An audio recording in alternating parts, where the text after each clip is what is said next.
كل سنة وانتم طيبين، عيد سعيد علينا يا رب كلنا. أنا جاية النهاردة بس أقول نصيحة خفيفة للأم وللأب.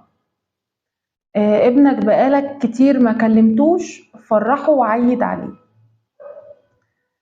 مراتك وحشة أو طليقتك وحشة، ابنك ملوش دعوة نهائي. هو اللي هيبقى لك، هو اللي هيفضل سندك فيما بعد.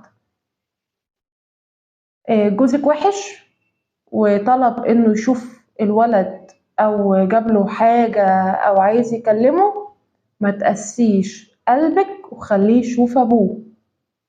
ملوش ذنب نهائي في انه يتحرم من ابوه.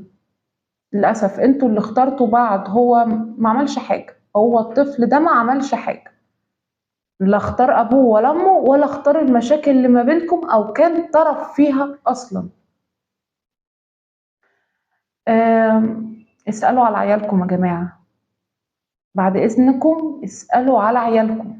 سكت الأم أو الأب، اتصلوا بيهم، هاتولهم لبس العيد، هاتولهم أكل، خرجوهم، فسحوهم. بلاش تقسوا قلبكم عشان خاطر الطرف التاني، ملهمش ذنب، ملهمش ذنب.